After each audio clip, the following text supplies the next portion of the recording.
Good morning, good afternoon, ignorant millennials. How you guys doing? I'm your host, Kat. I'm not riding around solo. Never do ride around solo. I'm joined by a beautiful guest on my right, which I will allow her time to introduce herself shortly. But before we go anywhere, please do not forget to like, subscribe, and comment and share, because we have a very, very interesting and educational show for you today. I was about to say tonight. Hey, I don't know why I always think people watch these things at night. But without any further ado, Vel Yes. Masuta. Yes. Am I saying it correctly? Yes, you are. Yeah. I'm so proud of myself. Please, will you introduce yourself? Tell us who's Val. Well, Val is my nickname, but it's short for Bahangwele. I'm Venda. I'm a physiotherapist working here in Johannesburg, and yeah. Where in Johannesburg is your practice? It's in the north, in Pine Slopes, in Fourways, and I've been there for 4 years, just over 4 years and a bit, yeah. Oh, okay, 4 years, okay. 3 months. Okay. Yeah. So we don't usually do this, but I just like to ease her nerves if she has any nerves. Yes. We're just gonna do it's like a Q&A. I'm gonna give you 2 options. You have to choose one. Oh, okay. Yes, BMW or Mercedes. Mercedes. All right. New York or Los Angeles? New York. All right. Adele or Georgia Smith? Adele. Okay. Rihanna or Beyonce? Beyonce. Oh, okay. Okay. Jay-Z or Maxwell? Maxwell.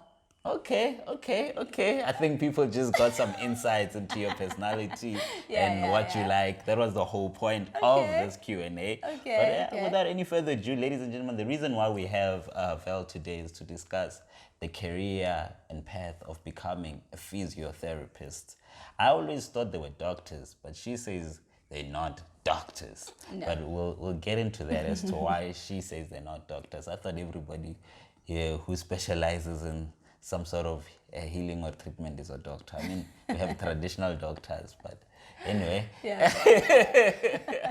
So, Val, please tell me, what made you decide, listen, I wake up one day and say, I want to become a physiotherapist? So it wasn't something I woke up and decided one day, but I've always been interested in the medical field without being too responsible for the person. Although although there is a level of responsibility. Yes. So basically, my uncle, but not real uncle, it's like a friend of my parents who used to babysit us. I thought he was a physio. Yes. Then I realized that he's a bio, but only to find out recently he's an occupational therapist. But anyways, he was studying at the time, and he used to leave his textbooks on the weekends, and I used to find them so interesting. It was about movement science, which OTs do, and rehabilitation and healing. So it was always something like when you used to do those career quizzes in school that somehow it always worked out for me to point towards the medical field in healing and helping people. But I thought I was more creative. I liked fashion. I wanted to be a fashion designer, maybe, even in advertising and marketing. So I thought, okay, let me go to Open Day at university, and I did that. And I was going to marketing specifically. On my way there, for the first time, which I think all these things sort of happen, first time on campus. So before they used to separate the orientation day or the open days. So they'd have the medical stuff at the medical school and everything else at the main campus. So I went to the main campus because obviously I'm going towards marketing. So, but then there was a physio stand there. They decided to put everything on the main campus. So I was like, let me take this flyer. When I was in the marketing presentation, it was quite full. There were so many people, And so I was like, what are the chances of me getting into this very saturated field of people? Not to any offense to anybody who does marketing. I knew it was quite competitive. And the flyer was just so interesting, the physio flyer, sorry. And so when I applied to university, physio was my first option. Wow. And then marketing was my third option, actually, Okay, that's interesting. And I think everything just worked out because, I got in almost easily. I didn't, I want us to go back a few couple of years back. Maybe I don't know, it might be even a decade. So when you were in high school, so A decade. I wish. More than a decade. oh, my bad. So when you were in high school, Yeah. like were there any subjects that were recommended in terms of going to the field that you went? And if not, or even if they are, which subjects would you recommend for somebody who's considering the career of physiotherapy? So, like every university will tell you what you need to do. Yes. So, maths and maths and science were like the ones that you had to do. Yes. And then biology was recommended. Yes. So it wasn't compulsory Yes. at the time. I think these days now they split science. It's like chemistry and physics. Oh, yeah? So they're two different subjects, but for us it was all one subject. Oh, so those two, maths and science, were Yes. like the thing that you had to do. Yes. And then biology was recommended. Yeah. And if you did do bio, they probably would have let you in easier. But I did have a friend who studied with me who didn't do bio at all in school. And actually it was fine because in bio you learn so much about plants and other mammals besides humans themselves. So by the time you get to university, you're learning mostly anatomy. So it's not what you learn in high school. So it's actually fine. But I mean, I don't know about these days. Okay. So bio is just like, it doesn't give some sort of advantage. Not necessarily, because it's so broad. You learn so much more. You don't focus only on the human body. Okay. Like in my time, we did dissect like a frog or a pig's heart, or we learned bones, but not all the bones. We just learned the basics in terms of what you needed to know. So it's not like, like with accounting, because I studied like accounting. Like, if you did it all the way through to matric, then your first year, accounting was bliss, because you were doing like the same stuff. Yeah, you're doing the same thing in essence. You didn't even need to study. So it's not the same case if you did bio, your first year. No. Sure. It's very different actually. Sure. It's So then, different, in university, then what happens? Do you guys, in first year, do you guys do the same modules as everybody else in medicine? Or what's the differentiating things there? So we actually do, what we did do together was something called, I don't know about all universities, something called Becoming a Health Professional, Becoming a Professional. Yes. So it's all about working together in a multidisciplinary team. So we sort of were grouped in together in that way. One thing, and then in terms of anatomy and that kind of stuff, we didn't do together. We did it together more with the allied health practitioners.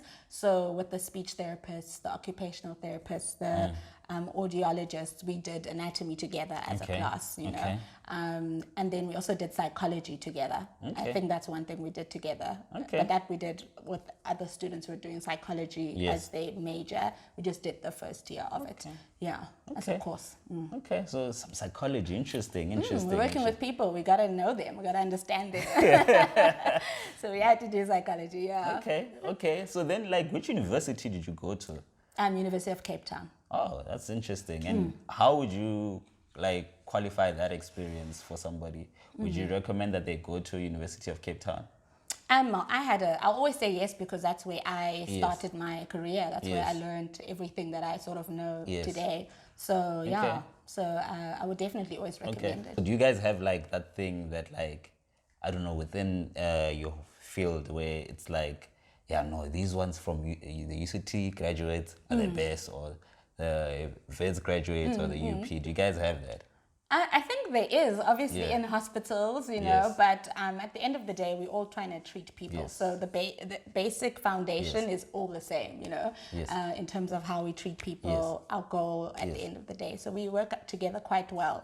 I know with medical students, I don't understand, but they get their scrubs, and then they have the university emblem on it for their, like, the whole career. So it's, or badge, sorry.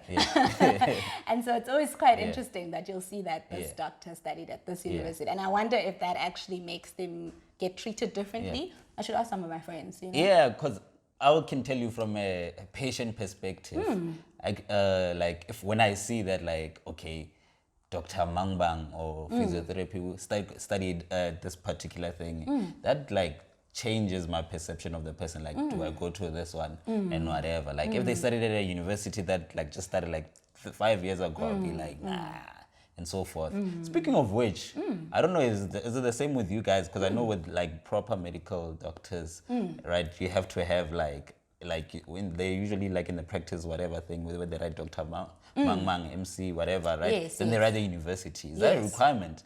It by is the health because it's part of practitioner? your degree. So it is. So That you have to write that when I you don't have know a if you practice. have to, but Okay. it's part of it. Because I mean, your practice number is the most important thing. Yes. And then you can say like Bachelor of Science or Master of Science Yes. or whatever in physiotherapy, Yes. and then you can say like you studied here. It's something to be proud of as well. Like it's part of your background. It's part of, you know. And I must say, I have had patients who've come Yes. to me and said, "Oh, they studied at my university." Yes. And so they felt like, wow, this is quite nice Yes. to come to someone who is part Okay. of their alma mater. You know, I don't know. I wonder if it's a requirement, but I think It's a marketing tool.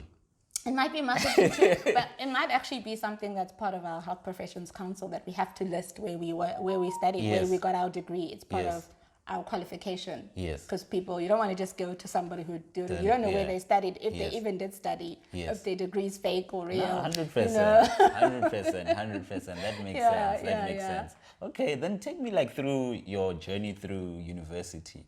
First year, how was that? What are the transitions that you had to make? And yeah, what were the difficult modules? Is it like, because I know like, for example, like with like maybe with an accounting or an engineering, like first year like is where what separates people, like who makes it to second year and so forth. Like how is it like with the physiotherapy field? Like is the pass rate also like, is it great, or is it like 30% or 50% that pass?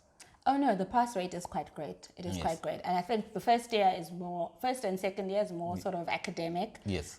Things change, I suppose, in your second year to Yes. your last year, Yes. where it becomes more you working with people. Okay. So I do understand why in university, as you apply to university, if you're a straight A student Yes. and you weren't doing sports and you weren't doing leadership stuff Yes. and you weren't doing, then chances of you getting in aren't really that great. They Yeah. want someone who's well-rounded Yeah. because your academics doesn't matter much really when you Yes. are trying to work, if you don't have people skills basically. Yes. So Okay. I think that was quite interesting to see. Like in the first year, we did have a tough subject called biomechanics, or I found it tough. Yes. So it wasn't just physics, it was physics of the body. So now we have Okay. to learn about vectors and all kinds of stuff. Like when you are lifting this, Yeah. what is this to Yes. that according Yes. to gravity, and Yes. where is the arm? You Yes. know, so it's quite intricate, and calculating those things Yeah. was a little tricky. But I passed it, but still. It was Of course, something I had you're to here. work- I had to work hard for. Yeah.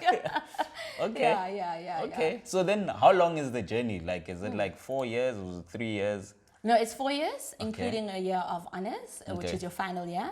So Okay. you do a research report, and Yeah. then and then you have to do 1 year community service if you want to practice as a physiotherapist.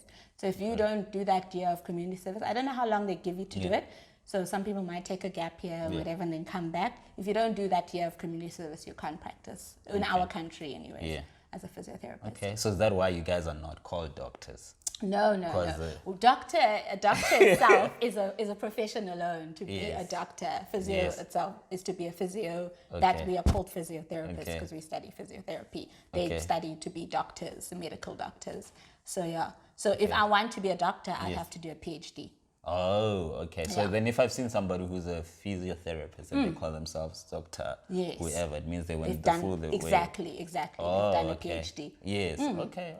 Yeah. That's very interesting. I think a lot of people would just assume that Yeah. as a doctor, anybody, Yes. and so forth. Yes. Because some of you guys roll in scrubs or whatever. Yeah, also we too. do wear scrubs. We Yes. do wear scrubs, and it's quite interesting because in other cultures, like in my own language, Yes. physiotherapists are called dokotela wa marambo. So it's Yes. like the doctor of the bones, you yes. know. So there is no word for like physiotherapist. Yes. We say like onyorosiwa. So Yes. you're gonna go to that like place to Yes. go get stretched out in Yes. a way. That's sort of the term. So it is difficult to Yes. explain to people in other languages what a physio is specifically. So Yeah. I think over time people just call us doctor of the bones. Okay. Although So is it possible then to study physiotherapy like part-time, like through UNISA? No. And it's not. it's a full-time, and the university has to be associated with a medical educational hospital sort Yeah. of kind of thing. And why do you think It has to be full-time. why it has to be full-time? Yeah, it's a full-time degree. They don't offer it part-time at all, unless it's like post-grad. I don't know why. Do you feel that it can be done part-time? Probably not. Probably not. Just the time, the kind of work that you have to do, and you're not only doing your academic stuff, you're also doing practical stuff, and you're working in hospital. So it's almost difficult and to do it part-time.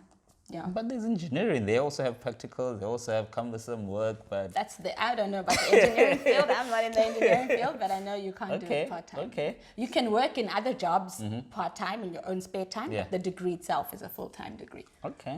Okay. So then, like, typically, how many learners are they in a class in university for physio?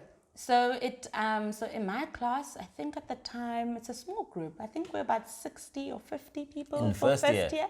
Yeah. So it was a small group. It's about 60 or 50 people, and then we lose people along the way. People drop out or whatever, Yeah, or so change careers. How many, like, would you say Graduated? Yeah. Maybe. I think we're like 40 something, I think, when we ended at the end. That's of actually fourth not year. bad, hey? Yeah. That's a good turnout. So last I checked, we were 6,000 registered physios in the country. So it's a small group of people. But I think those stats might be different now. Okay. So then, like, which university? I know you're probably gonna maybe be biased on this, but which university would you say is the best for physiotherapy currently? Currently, I'd say any university in South Africa. I think our country is really well off compared to many countries in terms of offering physiotherapy. We had a lot of students coming from other countries in Africa coming to study physio here because their countries don't offer it as a degree at all. Sure. And then they go back and learn. So this is not this is African countries or just not only African? It's not just African countries. Wow, so recently, so I'm doing my master's at WITS, and so for one of the lecturers, for part of my hours, I had to research how many universities in the world offer physio. Don't ask me the number because I can't remember. And I had to try narrow it down to the department and the heads of the department, which is so difficult to find. So you'll find in South America, they only offer it in Brazil, physiotherapy, or in certain continents, it's so limited. Islands around the world, they don't have medical degrees or medical universities. They have to send people away to study. So we're quite privileged in our country where we've got so many. I think there are like 3 in the Western Cape that offer physiotherapy. Then there's in the Eastern Cape, there's Walter Sisulu University, Pretoria University, Medunsa. There's so many, Wits, So we're very, very lucky to offer it here. So are they typically bursaries to study physiotherapy? They are. And with which institutions? Is it just government? Mainly government. And then I'm not sure about anything else, but I know mainly government. Okay. Because they want to keep the people here. They want to keep the people home. Okay. So now we're done with studying physiotherapy and so forth, our 4th year. What's the next step? Do you also actively send your CV or what happens? Or is it just one of those things if you had studied medicine, you guys are well sorted? So then you already have a job before you even leave university. Is it those type of vibes or? No, it's actually quite competitive because people do want to work in government. So we all have to work in government in our 5th year. Not 5th year, in our community service year. Yes. So we have to go and work in a government institution, and then some people stay because it's actually hard to go work in private practice or they can't find a job. Or, and government is very competitive, so they stay there forever. They never leave. That's how I feel. Does government pay that well? They pay well. Oh, We've got lots of benefits with government, lots of benefits. So there's an incentive for them to stay. Okay. And then I think with any career, you get to choose where you want to go. So I found it was, maybe you're still going to ask me this, I found it was quite interesting to decide if I like working with children, I'll be a pediatric physio. If I want to work with sports people, I'll be a sports physio. If I want to work with... So you can choose where you want to go. So a specialization within physiotherapy. Exactly. So you definitely get taught everything. And that's how, unfortunately, many people drop out. People in my class where they went and they were in stroke rehab and it was just too heartbreaking or whatever. They decided they can't do this. When actually they don't have to do it, Okay. Makes sense. Okay. So then now you're working and everything else. Like, what would you say? How would you explain to like a grade 1 year old where they now need to like give a report at school as to what their parent does on a day-to-day basis? What would you say you do on a day-to-day basis at work? Basically, I help people recover from their injuries. That's about it. Any kind of injury that is preventing them from being back to what their normal is. I'm helping people get better, you know. Okay. So then do you find yourself like you have to like remember like something like a program? Do you guys study programs in part of your course in physiotherapy? Like, okay, for somebody who has an injured knee or ankle, yes, this is like the 12-step program to get them to full rehabilitation. Do you guys have that? Not necessarily, and yes, we do. So we definitely do have certain courses. So you choose as yourself to equip yourself as best as you can to treat anybody. So yes, your university will teach you how to treat the knee, but if you want to be the better person who can treat the knee in a better way, you'll do courses to help you with that. And they will tell you, okay, like we know like the phases of healing, the first 3 weeks, this is how the tissue is, therefore you can't do this just yet. After 6 weeks, the tissue is healed, then you can now do more aggressive stuff. But at the end of the day, everybody is different. Each patient is a different patient. You have to take that into consideration. So there isn't a recipe that you have to stick to. You might say, this person, you must now start doing this, but the person doesn't have access to that. So therefore, you got to change it. Okay. So would you say you find it like your career maybe bland or repetitive, where it's like, oh my word, like the same thing, like you don't have to think all the time. It's like, oh, this, you know, like I'm sure like for medical doctors, every time we go there, it's like flu. Oh yeah, flu is just right. Like you when they just hear, it's like I'm sure they're on autopilot all the time. They're thinking, yo, what am I having for lunch today? Oh, this person is not like my post on Instagram. Is there something like that also? No, not necessarily, and yes as well. So you can have cases where they are very similar, so you treat them very similarly, you know. But at the end of the day, everybody is still different. So, and I think that's what's so nice about working with people. They can be challenging in a way. They're always putting you on your toes. Where a mechanism of injury is different. Somebody hurt their back picking up a box. Somebody hurt their back because they fell down the stairs.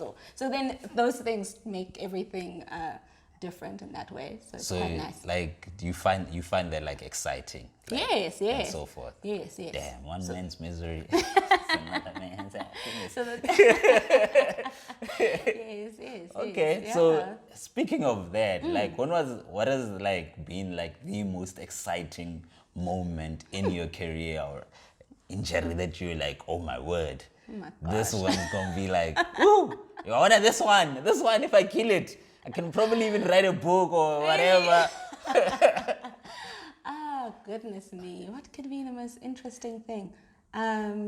I've specialized in something called OMT. So it's orthopedic manipulative therapy. Yes. So it's sort of an umbrella term for joints, basically. So spinal joints, shoulder, knees, whatever. Yes. So what I find quite nice, or I suppose challenging, are spinal stuff. And I love it when they get better. So for me, discs are my favorite. So somebody who's got a slip disc, acute slip disc, because it does get better, you know, if they do certain things. So I find that really, really cool. Okay, interesting. And I find it exciting because I'll give them a specific exercise, one exercise in one direction that they must do repetitively, and then it's sore, but then they get better, and then they come back walking when they couldn't even straighten out the first time you saw them. So that I find really exciting. Okay, interesting. So now let's talk about like your expectation and your reality of like now that you're working. Like, was your expectations met, or was this like even exceeding your expectations, or has it been underwhelming in terms of what you thought you'd be doing? Yeah, I think it's definitely exceeded my expectations. Just because I must say, when I did finish physio, I didn't know if I wanted to do physio anymore. Just because I thought like, oh my gosh, how can I can't help everybody like the Yes. way I want to. And Yes. I found it frustrating with certain things when Yes. maybe they were misdiagnosed. Yes. And then I was like, no, I'm going to go back and study medicine, Yes. you know, but then I changed my mind again. I was like, no, I'm going to stick to this. Yes. So I think because it's so broad and you can do so much in Yeah. it, I think that was really a pleasant surprise. Okay. It's because it depends on where you position yourself. Yeah. So you can work in a hospital, in a practice that, or in a ward that only does a certain thing, and then you might not like that anymore. But for me, Okay. I chose this route because I like it, and I thought that was quite nice. Okay, Yeah. I would like us to keep on this expectation and reality chat, but now the subtopic of it is pay, salary. And what was your expectations for for payment, and what would you say typically when you're working for government, straight from graduating and so forth, one's salary expectations should be? Yeah, I think unfortunately, any generation, you want to start working and you want to make big bucks now, Yes. but you don't really necessarily Yes. get that chance. And Yes. you get a startup salary that the Yes. government will give you. Nice thing is that they look at, like with our community service, and Yes. even after community service, Yes. if you tend to want to stay Yes. in a rural area, you Yes. get rural allowance, you Yes. know, so they give you an incentive to stay there. How much is that rural allowance? Oh, I can't remember. It's a certain percentage more than somebody who's working in a city. So if you're working in Yeah. a rural area in the country, yeah, like I did my ComServe in Venda, so yeah. I got rural allowance, but I really can't remember the percentage. But Can it was it be more. 5,000 like a month? Maybe. I can't even remember. Possibly. I can't remember. I Okay. can't tell you specific. I don't even know what it is now. Okay. I did my ComServe Yes. more than 10 years ago, so about 10 years ago. But in terms of 10 years salary, ago. what would you say would be the range for when I'm starting? Gosh, it depends on where you are. So, Let's say I'm in Joburg. oh gosh, when you're starting, it's really dependent. So it's not a specific amount. Like if you're working for a practice, a Yeah. certain practice, they might pay you more because they make more money. Or if you're working for another institution that doesn't, Okay. that is an NGO, they might make less, so they pay you less. So I can't give you a ballpark number. Okay. All right. I'm a fish further. Can I afford a BMW 1 Series or a Golf GTI Yes, you can. Yes, you can. with my first paycheck Yes, but I mean, it will take a lot of your paycheck, but yes. and still afford rent? It all depends on where you're living, where you want to live. There's a lot of elements. So it's not impossible. And it's not Okay. impossible, no. And we saw Yes. that a lot with people who do start their jobs and they go Yes. get high-end cars or, you know, which is Yes. great. And they can if they want to. That's what Yes. they want to do. But Is that what you did? no, I didn't. Okay. It depends on your goals and your plans and Okay. whatever you can Okay. do and what you want to do with your money. But Okay. yeah, but you can okay. you can afford it, yeah. And the working hours, like how bad are they? Do you guys work 9 to 5? Do you guys work after hours? What happens? Still as well depends on Mm-hmm. where you're working. So in government, you can be on call for Yeah. certain things, like if Yeah. you have to go to ICU Yeah. to do chest physiotherapy or something like that, then you can be on call. Yes. You can work weekends because physio is needed every single day of the year. So Okay. hospitals open all the time. So if you Okay. work in a hospital, be expected to work every single day of the week, depending on Yeah. who gets to work weekends. Yeah. You can alternate with your colleagues. Yeah. Like you'll work a certain weekend a month and Yeah. get the others off. So Okay. yeah, you're needed every single day, and then you also decide if you work in government, you have strict times, so you might work from 8 Okay. to 5. Yeah. If you have your own practice, you might work 7 to 7. Yeah. Or, yeah. Okay. Yeah. So it just depends. Yeah, All right. So you have your own practice. I do. Yes. All right. So then, how did you start your own practice? Where did you get that financial backing from, or did you just? And what's the process of starting your own practice? You go and do research, like you go to the nearest like public or private hospital in the area and see, okay, these are the number of patients that they had with these type of injuries. Therefore, it's ideal for me to go and open a practice here. What goes into the thought of opening a practice at a certain location? So you need to actually give confidence to the people who've referred to you that Yeah. you're going to look after their patients. Yes. So it's really all about relationship and Yeah. the way you work and how your patients recover and that kind of Yes. thing. So for me, I actually worked at Fourways Hospital for about 4 years, almost 4 years I was there. And there I met doctors and specialists, other specialists who I worked with. So when I wanted to start my own practice, then they already knew me. So it wasn't hard for them to refer their patients to me. So if you are going into private, you have to have a referral base. Somebody has to be referring to you. So if that means you must go to medical practices around you and say, hey, here's my card, I do this, this, and this, come and see me. Or they know about you, they can refer it to you. Another thing is that because it's actually very easy to start a practice. People think that it's like, even myself, when I was still working, you think, okay, I need to save up a certain amount of money. I need to be able to get this. I need to do this. I need to, but just start. All you really need is your hands. You go register your practice number. You get people to refer to you, and then everything else comes along. So you can buy your electric bed. You don't have to have electric bed when you start. You just need oil in your hands. That's basically. Then you can buy machines and expensive things as you start growing. Is there Jojo in this referral of like getting patients like? Is there what? Is there like Jojo bribe? A Jojo. I'm just thinking if I'm starting and like I know I'm giving this institution, I'll be like, listen, I'll give you this much for every patient that you refer to me. I think there probably is. It's not really bribe, it's commission, right? Yeah. That's what it's called, I think there could in be, what, but I think in corporate. there's some rules that aren't quite good there. But in terms of the Health Professional Council of South Africa, you can't really do such things. But I'm sure people do, you know, I don't know. So there isn't a way you pay a certain doctor a certain amount of money if they refer to you, but I'm sure they do. I'm sure they probably do. I've recently... I don't do it, but maybe they do, you know? I mean, I've recently learned, like, in corporate, bribery is allowed because it's called commission. Yes. So it is what it is. Okay, so then we're about to close it off. I just wanted to find out your views on the NHI initiative. What are your views on that? Like, and how would it affect you, your pocket, and everything else? So I think the basic human right is healthcare, equal healthcare for all people, adequate healthcare for people to access it, and I think that is very important. I don't know if it will necessarily work here unless we have more institutions. Like there have been many doctors and physios and nurses who've left the country to go work in other countries because posts aren't being open. So unless they say that they're building more hospitals, they're going to make it more available. Then I guess it could work, you know. It will definitely affect private health practitioners big time because then your salary is sort of limited. You can't see a certain amount of people per day, or you get limited in how you treat people, so you're sort of not really your own person anymore. But I do think if the government wants to sort of subsidize certain things so that you can treat anybody who can come through your doors, even if whether they can afford it or not.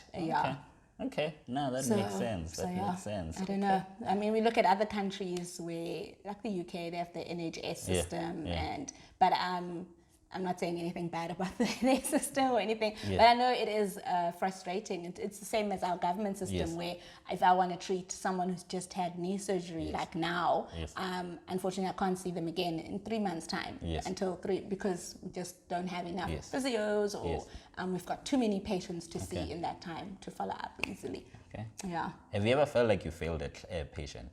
Of course, yeah, definitely, of course. But I always make sure I tell patients that I'm not responsible for them. I will see them. I say that you are with you more than I am with you.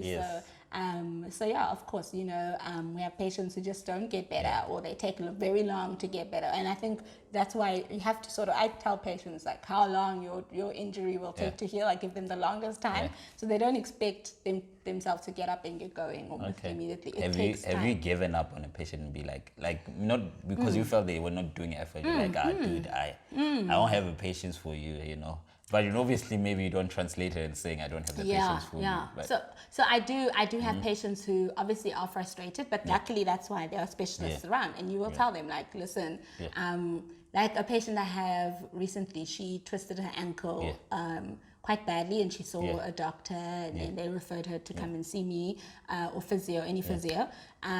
And she's okay, but she does nothing in terms of strengthening or whatever. Yes. So I said to her, and she's fine. She doesn't have pain. It's just sore sometimes, but she wants to have zero pain.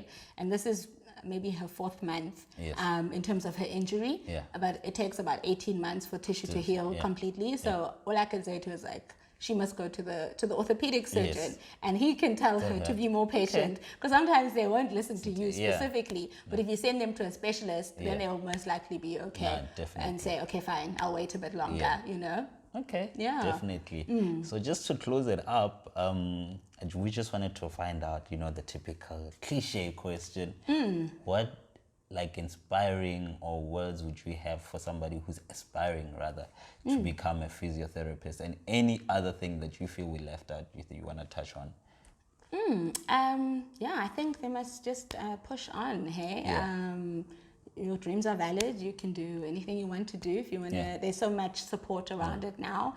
And I mean, you can shadow. I think certain universities now allow you to shadow physiotherapists. I think it's part of your application that they actually have to do a certain amount of hours to shadow physio, so they really know that they can do it. So there's a lot of support around wanting to be a physio, and yeah, go for it. You never know where you'll end up. It's not necessarily a one-sided career where you only do one specific thing. You can do anything you want in it, and you can do whatever you want from it as well. All right. Thank you very much. Yeah, I almost said Dr. Velma Suta. One day, maybe. I don't know, maybe I'll do a PhD, who knows? We would like you to pursue that, perhaps. Perhaps. All right. Thank you very much for joining us and like imparting your wisdom and your experience with the viewers there at home. And thank you for the impact that you are going to have in people's lives there. Oh, thank you. All right. I hope so. So there you have it, Ignorant Millennials. From me and Val, we out. Bye.